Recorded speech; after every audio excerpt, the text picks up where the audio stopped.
Assalamualaikum warahmatullahi wabarakatuh. Alhamdulillahi rabbil alamin. Wassalatu wassalamu ala ashrafil mursalin Sayyidina wa maulana Muhammadin wa alihi wa sahbihi ajma'in. Wa ba'da. Qala al-muallifu rahimahullahu ta'ala wa nafa'ana bi ulumih.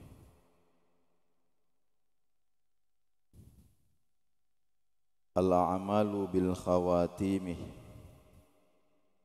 Rawa al-Bukhari an Sahli bin Sa'din anin Nabi sallallahu alaihi wasallam qala innamal a'malu bil khawatim ila akhiril ibarah. Ma'asyiral muslimin, alhamdulillah subuh hari ini Allah Subhanahu wa taala dengan anugerah dan rahmatnya memperkenankan kita lanjutkan kembali pelajaran kita. Apa yang akan kita bicarakan pada subuh hari ini masih merupakan bahagian daripada hadis yang keempat, yang temanya adalah tahapan-tahapan penciptaan manusia. Kemudian wa khatimatuhu, bagaimana kemudian amalnya yang terakhir. Itulah yang menjadi penentu. Jadi al-a'malu bil khawatimih, yang menjadi penentu bagaimana nasib seseorang nanti pada kehidupan yang akan datang. Itu tidak lain dan tidak bukan adalah bagaimana akhir hidupnya. Apakah masuk kategori husnul khatimah atau masuk kategori su'ul khatimah.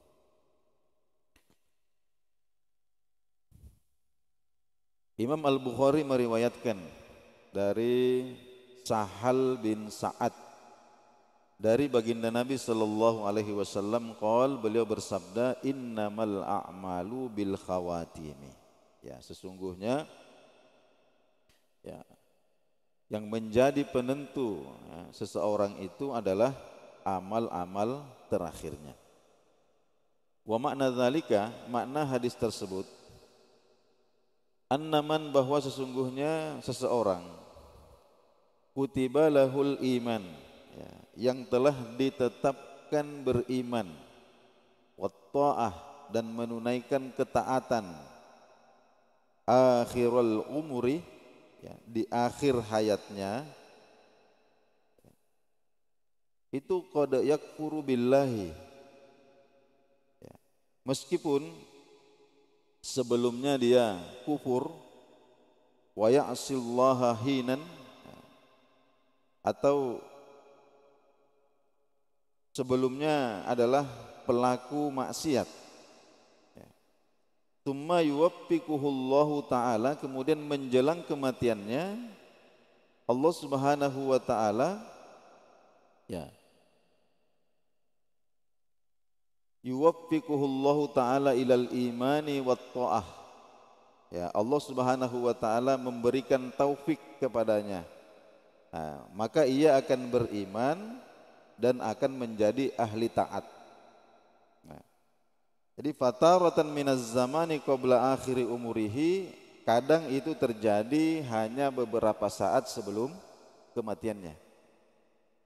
Kadang itu terjadi hanya beberapa saat sebelum kematiannya.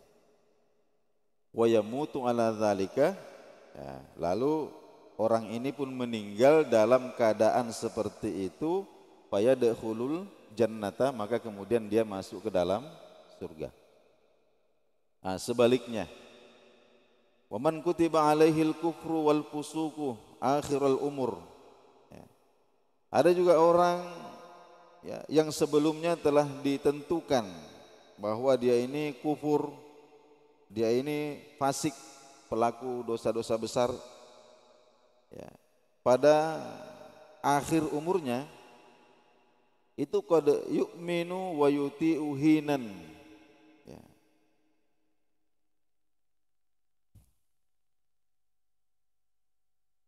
Ya, kadang sebelumnya dia ini termasuk ahli iman. Ya. Dia termasuk ahli taat. Ya. Tsumma yukhziluhu Allahu bikasbil abdi wa amalihi wa iradatihi. Ya.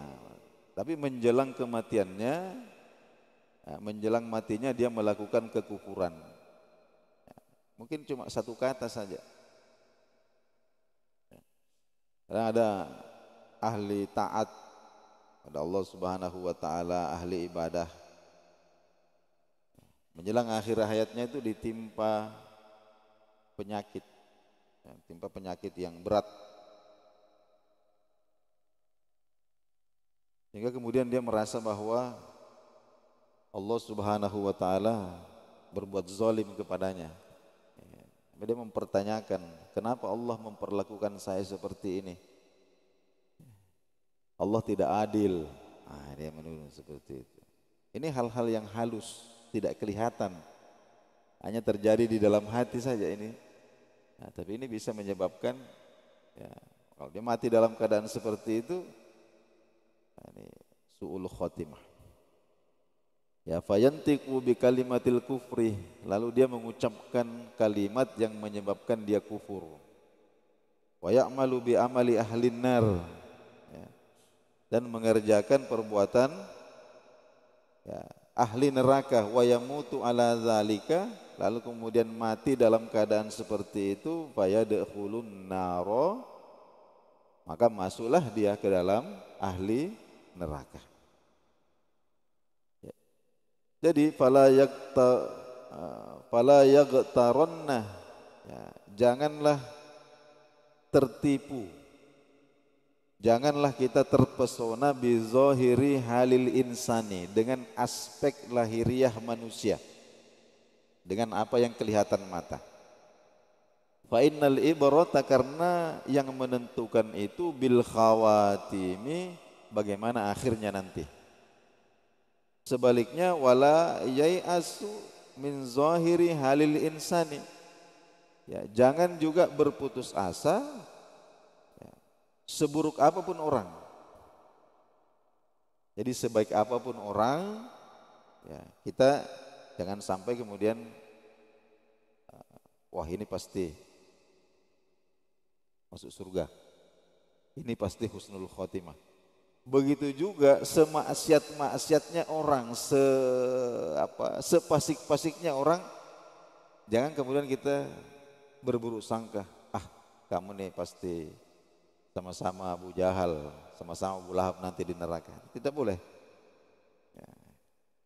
Kenapa? Karena yang menentukan nanti itu bagaimana ujungnya. Nah, oleh karena itu nas'alullaha ta'ala, jangan berhenti memohon kepada Allah as-sabata, agar diberikan keteguhan hati, alal haqqi, menetapi kebenaran, wal khairi, kebaikan. Ya, menetapi kebenaran dan kebaikan. Hadirin jemaah subuh rahimakumullah. Karena Nabi sallallahu alaihi wasallam yukthiru fi du'aihi, baginda Nabi sallallahu alaihi wasallam, salah satu doa yang paling banyak beliau sebutkan, paling banyak beliau ucapkan adalah ya muqallibal qulub tsabbit qalbi ala dinik.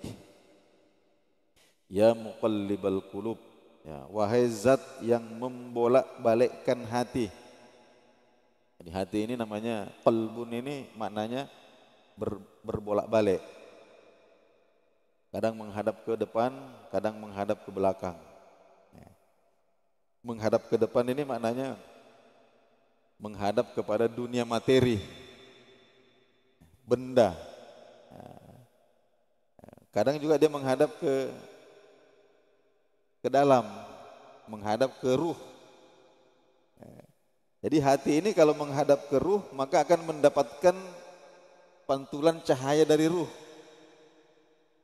sehingga dia menyenangi kebaikan. Tapi kadang kalau menghadap lagi ke jasad, menghadap keluar, maka masuklah kemudian pengaruh-pengaruh daripada materi ini, sehingga sering lagi lupa lagi. Maka Nabi memohon, wahai zat yang membolak-balikkan hati, tsabbit qalbi ala dinik, teguhkanlah hatiku, tetapkanlah hatiku ala dinika, di atas agamamu. Diriwayatkan juga oleh Imam Muslim, inna quluba bani Adam baina asbi'aini min asabi'ir rahmani azza wa jalla ka qalbin wahidin. Ya, sesungguhnya hati semua manusia itu ada dalam genggaman Allah Subhanahu wa taala yang Maha Pengasih. Itu seolah-olah hanya seperti satu hati. Yusarrifuhu kaifa yasha, yang Allah palingkan sekehendaknya. Allah palingkan ke sana, Allah palingkan ke sini. Nabi menggambarkan seperti itu. Tsumma qala sallallahu alaihi wasallam, kemudian beliau berdoa, Allahumma musarrifal qulub.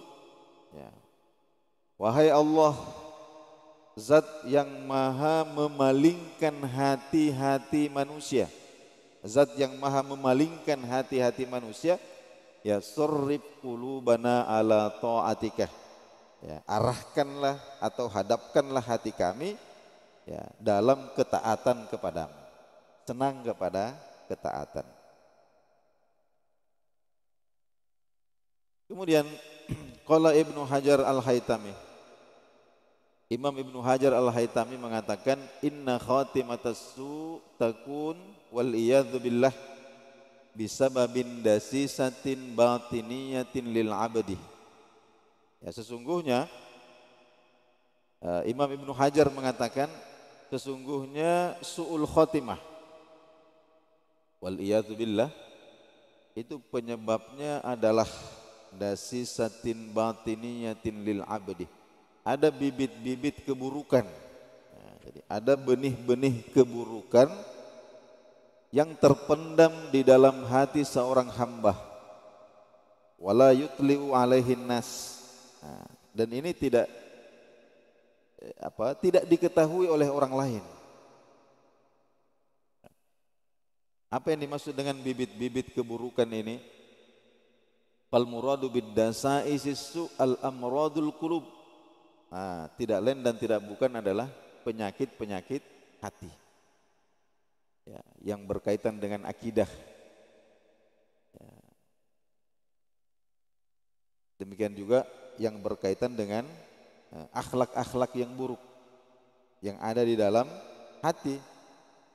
Kadang manusia ini pandai menyembunyikan, sehingga orang tidak tahu. Ya, contohnya apa? Karya, seperti penyakit ria, wal ujub, ya, kagum kepada diri sendiri, wan nifak. Di dalam hati ini ada kemunafikan, ada keraguan-raguan. Jadi fa'ala kulli insanin ayyanqiya qalbahu, maka hendaklah manusia ini senantiasa berusaha untuk membersihkan hatinya. Ya, jadi kalau ada kretek-kretek negatif, tiba-tiba ada muncul di dalam hati ria atau ujub, maka segera dipadamkan dengan istighfar. Astagfirullah, astagfirullah. Nah. Kemudian faktor yang kedua yang menyebabkan orang ini biasanya su'ul khotimah adalah al-israru bil ma'asi. Ya. Sudah terus-menerus melakukan maksiat, meskipun itu dosa-dosa kecil. Ya. Terus-menerus melakukan maksiat, ya, meskipun itu adalah dosa kecil. Wal hubbu ilaihi, lalu kemudian dia ada rasa senang di dalam hatinya terhadap dosa tersebut. Ya, sudah kecanduan lah ceritanya, sudah kecanduan. Hatta mata ala zalika, sampai kemudian dia mati dalam keadaan seperti itu. Nah, jadi hadirin yang dimuliakan Allah Subhanahu wa taala, ada ulama kita ya, kontemporer ini yang memberikan gambaran bahwa bagaimana akhir kehidupan seseorang itu ya ibarat orang apa namanya itu foto. Nah, itu ibarat foto sudah. Ya.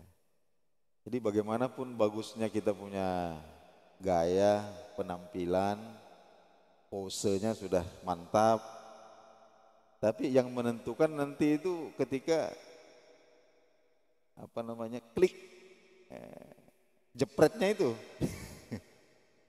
Jadi mungkin sudah 2 menit, 3 menit kita ini apa namanya perbaiki, kita punya stang, mata kita terbuka, kemudian mulut ini kita, tapi begitu jepret mata kita tertutup atau tiba-tiba kita menguap jepret, maka nanti fotonya itu begitu.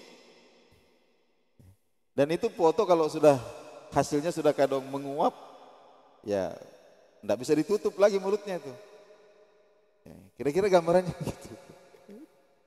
Ya. Jadi dan biasanya itu kalau kita kenal sama tukang foto, nah itu tukang fotonya kita kenal itu biasa kita dikasih aba-aba, diperhatikan kita. Wah ini ke kanan sedikit, bagaimana supaya fotonya bagus? Ya. Dan ini juga disebutkan dalam hadis Nabi Shallallahu Alaihi Wasallam bahwa Allah Subhanahu Wa Taala ketika mencintai seorang hamba, maka Allah akan memberikan pemanis pada kematiannya.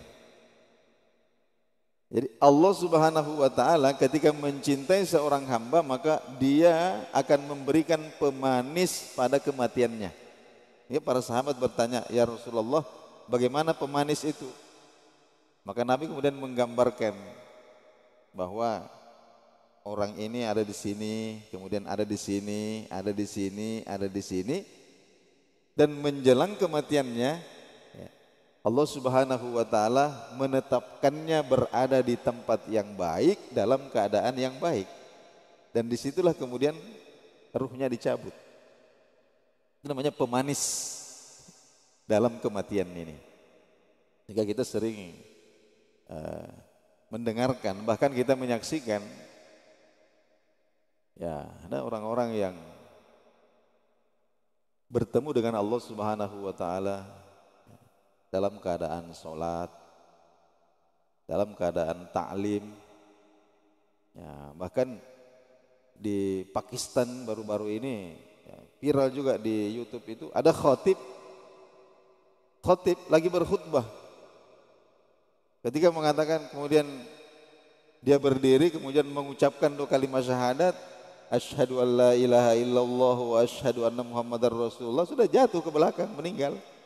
Nah, ini yang mengatur seperti itu Allah Subhanahu wa taala. Tidak mungkin kita bisa mengatur sendiri bagaimana kita mati. Tapi kita perlu membuat rencana. Ya, kita perlu membuat rencana.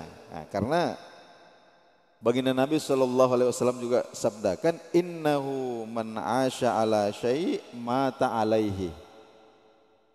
Biasanya orang itu matinya ketika sedang melakukan sesuatu yang biasa dia lakukan. Ya, jadi biasanya orang itu matinya ketika dia sedang melakukan sesuatu yang biasa dia lakukan.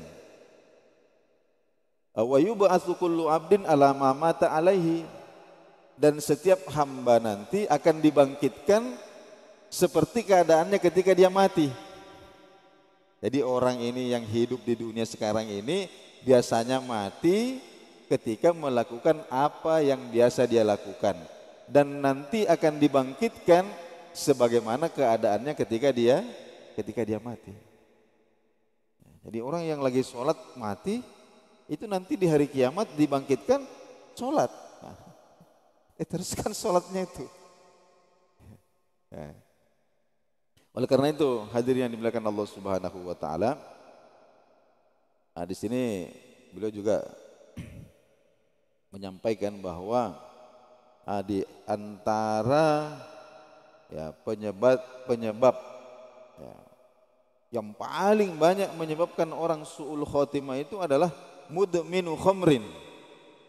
Orang yang kecanduan khamar. Ya, orang yang kecanduan khamar, kecanduan mabuk, mabuk khamar, mabuk narkoba dan lain sebagainya. Karena mereka ini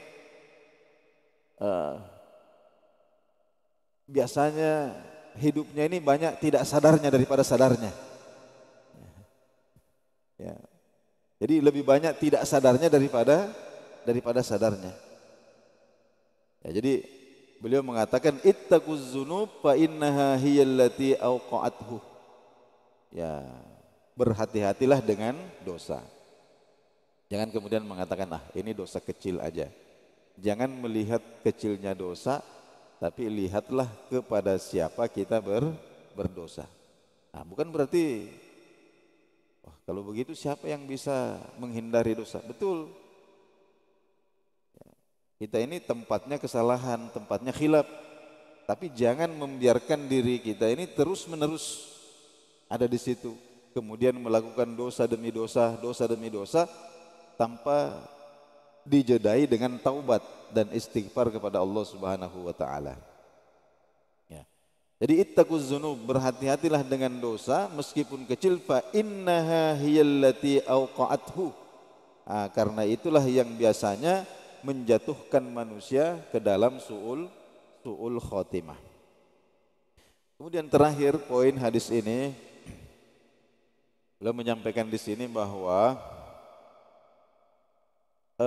perkembangan atau tahapan-tahapan pertumbuhan perkembangan janin dalam rahim ibunya itu belumlah terungkap oleh dunia medis, dunia kedokteran, kecuali pada tahapan-tahapan atau masa-masa akhir ini. Jadi nanti sekitar tahun 1700-an dunia medis itu baru mengetahui tentang perkembangan janin. Ya. Sedangkan baginda Nabi SAW dan Al-Quran itu sudah menyebutkan itu jauh sebelumnya tentang perkembangan janin di dalam rahim. Nah, ini merupakan bukti bahwa baginda Nabi SAW adalah as-sadiqul masduq. Ya. Nah, jadi kita ini jangan sampai lebih percaya kepada apapun, ya, melebihi percaya kita kepada Nabi SAW. Ini salah satu juga ujian iman di akhir-akhir zaman ini adalah banyaknya kemudian aliran-aliran pemikiran yang berusaha untuk memasukkan keraguan di dalam hati kita tentang sebahagian ajaran baginda Nabi SAW. Ya.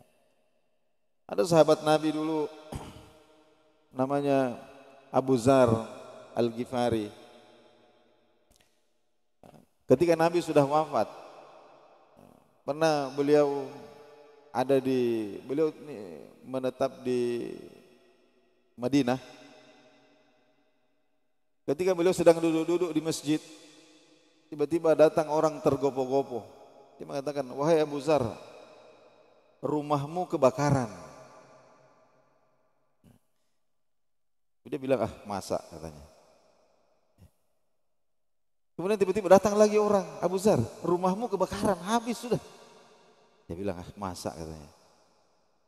Kemudian datang orang ketiga, dia mengatakan, "Wahai Abu Zar, rumahmu kebakaran." Tapi dia tidak percaya. Dia tinggal saja di masjid. Lalu kemudian orang ini pergi lagi, kemudian tiga-tiganya datang lagi. Dan dia mengatakan, "Wahai Abu Zar, kami ini katanya tidak tahu apa yang paling membuat kami takjub itu adalah kami bilang kepada engkau bahwa rumahmu kebakaran, kau tidak percaya. Dan ternyata benar, kami kembali ke sana ternyata rumahmu itu benar-benar tidak terbakar. Sementara yang di sekelilingnya ini terbakar semua." Jadi mereka bertanya, "Kenapa kau begitu yakin kalau rumahmu itu tidak terbakar? Ya, kemudian beliau mengatakan begini, saya ini pernah diajari oleh Nabi satu doa. Nabi mengatakan kalau kau baca doa ini di pagi hari, maka dirimu, harta bendamu akan aman sampai sore hari. Kemudian kalau kau baca doa ini di sore hari, maka dirimu, harta bendamu akan aman sampai pagi hari lagi. Nah tadi kalian datang kemudian memberitahu kalau rumahku kebakaran, itu saya baru baca itu doa. Jadi saya ini lebih percaya kepada Nabi daripada kalian. Oh, Nabi mengatakan kamu baca ini aman. Seperti itu imannya sahabat itu, Pak. Seperti itu. Nah, kalau kita ini banyak doa, banyak juga ragu dalam hati. Semakin banyak doa, semakin banyak ragu. Ya, yakin kita ini.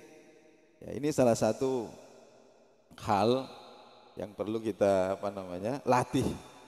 Itu adalah meyakini sunnah-sunnah baginda Nabi Shallallahu Alaihi Wasallam. Meskipun barangkali logika manusia belum sampai, bukan tidak sesuai, tapi logika atau ilmu pengetahuan modern belum sampai ke situ.